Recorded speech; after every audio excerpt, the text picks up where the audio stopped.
Hi everyone, welcome back to my channel. Today we're going to be talking about, in my very humble opinion, the absolute worst fragrance releases of 2023. We're just coming up to that time of the year. My timeline is just filled with videos of people listing their favorites from 2023. And don't worry, my video is going to be coming soon, but I thought that I would go against the grain, do something a little different, and post the worst fragrance releases first. So the fragrances that I'm going to be mentioning, they're not all horrible. Some of them really I did not like, but generally these are just all fragrance releases of 2023.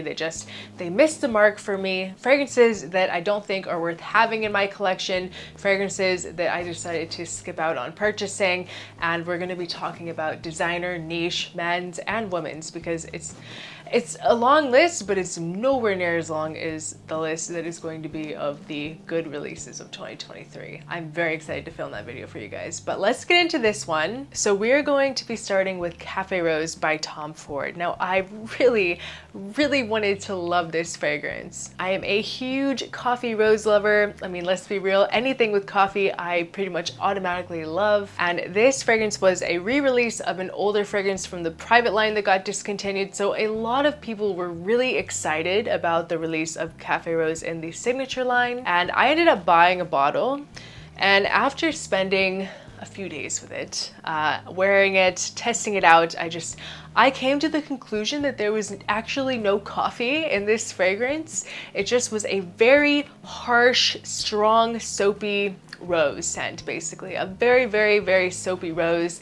Not how I like my fragrances typically, with a lot of patchouli. A very soapy rose patchouli scent with basically no coffee. I remember that I got like just the hint of something that smelled like coffee in the opening, but after the first couple minutes it was just gone and you were just left with this pretty kind of rose patchouli. But the thing is that as it dried throughout the life of the scent, it just kept getting soapier and soapier to the point where it literally smelled kind of like a bar of soap on my skin. Really on the skin is where it just did not work out for me, and I read some reviews on this one as well, and a lot of people think the same thing. It was a pretty big letdown for a lot of people, so I think I can speak for everyone when I say Tom Ford Cafe Rose was a huge letdown. I love the idea of it, but it's just a hard no. So the next fragrance I do actually have a bottle of, and that is Paka Rabanne's 1 Million Golden Oud. I went all the way across the world for this scent. Literally, traveled all the way to Dubai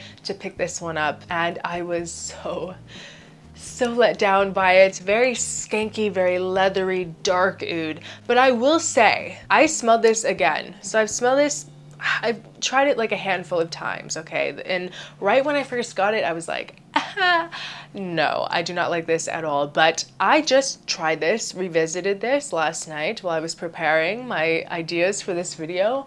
This fragrance has gotten so much better than that initial spray. Do not underestimate the power of maceration with your bottles.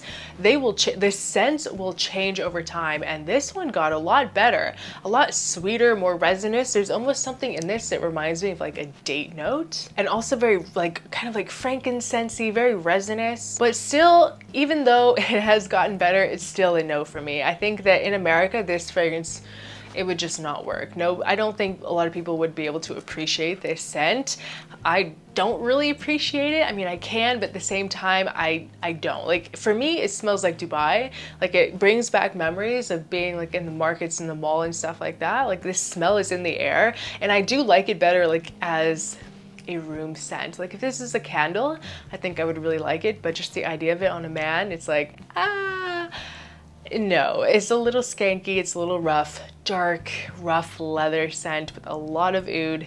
Not the most dimensional thing either. There is a little bit of this kind of like frankincense-y sweetness, but it's not giving. It's not worth the price.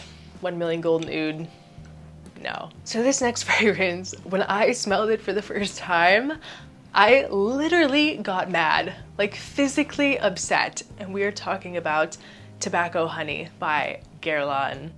This fragrance was just like instant turn off. It's a very like super realistic kind of like crystallized honey scent, kind of like you're being waterboarded by honey. I literally hate this fragrance. If I ever do another 5 I love or 5 I hate, this one will definitely be on that list. And I tried to like it. I tried it a few different times, and every single time that I smelled it, I was like, ew. To be fair, there are actually very few like honey-based fragrances that I really love. It really has to be done in a very specific type of way for me to love it, like in Naxos, like in Bravi by Tamine. Those are excellent, excellent honey-based fragrances. That one was just an instant turn-off. It's a fragrance that I cannot stand.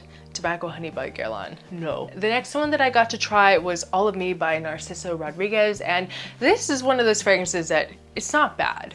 It's not like an off-putting, you know, dislikable scent. It's just, it really was nothing special to me. It was just very boring. I tried it. I was very underwhelmed. The scent was pretty, very simple, kind of like rose. That's it. It's just very simple, very boring. And I feel like Narciso Rodriguez could have done a lot better. Very safe, not pushing any boundaries. So when I posted my singular review of this fragrance, I really ruffled some feathers, and I feel like I'm going to be ruffling some feathers again. Another rough, very incensey scent. We're talking about Boss Bottled Elixir.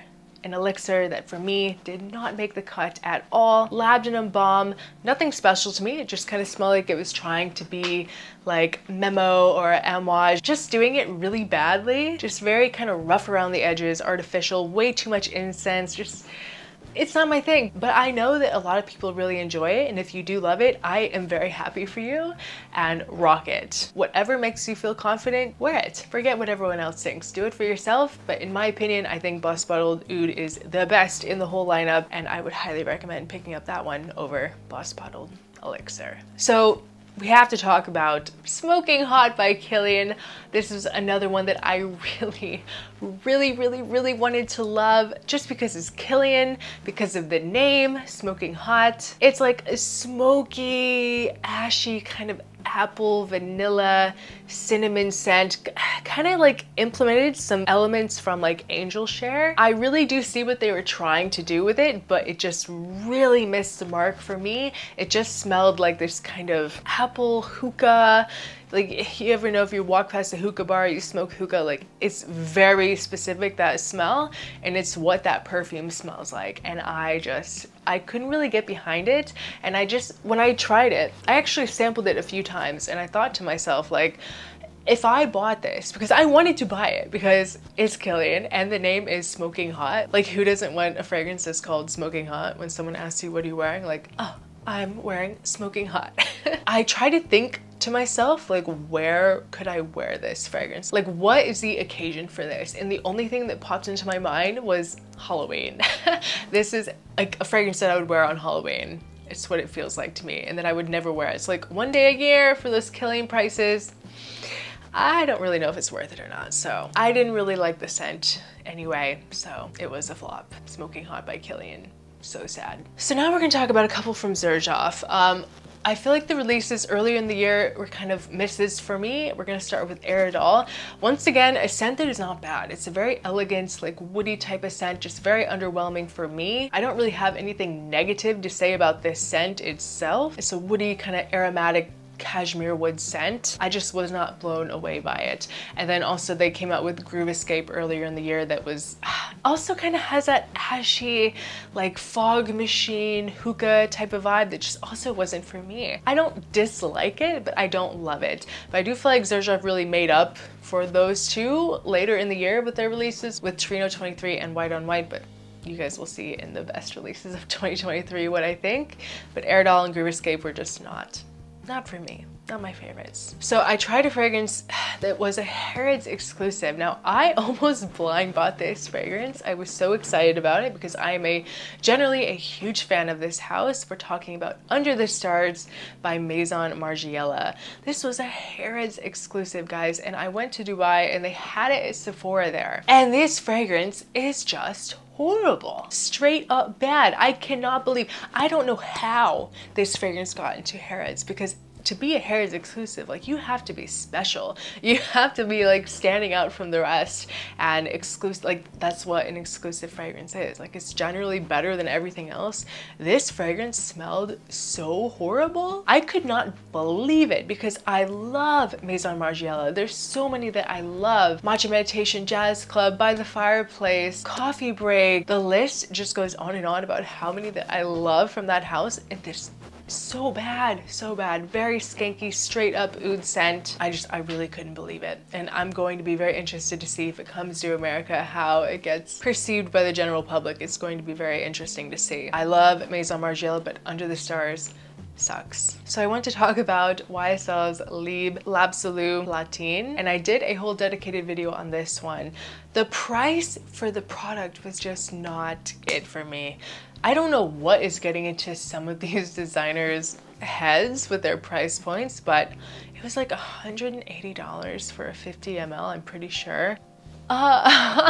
What? And surprisingly, it was the lightest Libre as well. Very kind of airy, musky lavender scent, and it's just for what it was. I could not justify the price point for it. Kind of like a barely there, your skin but better scent for like $180, almost $200. It's like, it feels kind of like a joke at that point, honestly. And I'm still madly in love with the Le Parfum. I think it's the best in the lineup. The Labo Platine was just such a step away from that classic Libre DNA. It was a really big letdown for me. Very disappointed. I do not recommend it. Check out the Le Parfum. It's much better. So next up, we have a fragrance from the house of Louis Vuitton, Pacific Chill. I just really feel that most of the Louis Vuitton fragrances are not worth it anyway. They're not really worth the price point. They're nice, but they're very light. And Pacific Chill for me was just really nothing special. Just like a very fresh, kind of minty, aquatic scent. But just overall, I feel like there's only like 4 or 5 maybe in the whole lineup that are actually worth it. I think that Pacific Chill was just very boring, very familiar to me. I feel like there was like this phase where all these brands were putting out a mint fragrance, typical kind of zesty citrus scent, and it's just not worth $300 to me. Nothing new here. Not worth the money. So we're gonna end it up with a fragrance from Diptyque. We're talking about Le Papier. I guess this fragrance was supposed to smell like paper. Smells very light, basically like nothing.